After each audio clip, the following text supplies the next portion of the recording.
You know that friend who always cancels plans? The one who's sick again, tired again, maybe next time? Yeah, that friend isn't avoiding you. They're protecting something. If you're someone who genuinely gets more excited about a Friday night in pajamas than a Friday night out, welcome. You're about to feel very seen. And today we're breaking down the psychology of people who love staying at home, the ones society calls boring, but science calls something else entirely. Here's the thing. Extroverts recharge by being around people. Their energy comes from the noise, the movement, the chaos. But introverts and people who prefer solitude, they recharge in stillness.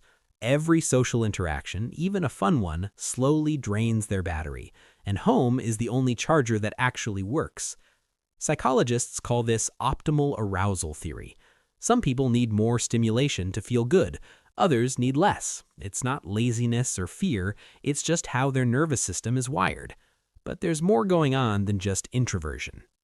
Some people love staying home because their environment gives them a sense of control they don't get anywhere else.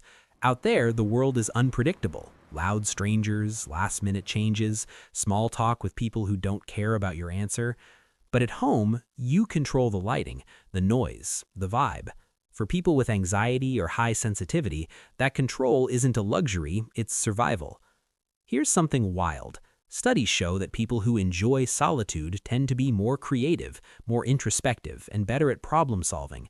Staying home isn't doing nothing, it's where the best ideas are born. Not in a crowded bar, but in a quiet corner with a book or a thought spiral at 2 a.m.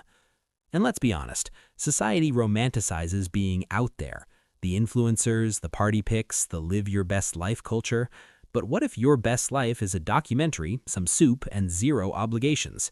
That's not sad. That's self-awareness. Now, some people stay home for a darker reason. Social anxiety, past trauma, depression that quietly whispers, what's the point? And for them, home becomes both a refuge and a cage. So it's important to know, do you stay home because it fills you up or because leaving feels too heavy? Because one is peace, the other is hiding.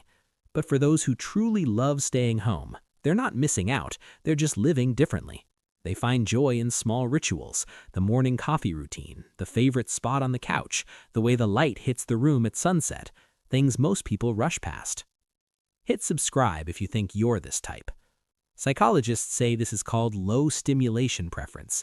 These people don't need the world to entertain them, their inner world is rich enough. So if you're someone who turns down invitations without guilt, who feels genuinely happy on a solo Saturday, who'd rather rewatch your comfort show than make memories, you're not broken. You're just wired for depth over noise, for peace over performance. Tell me, do you prefer staying home or do you think we're all just making excuses? And if you want the psychology that most people never hear about themselves, the next video is going to hit you harder than this one. Click it, you'll understand why.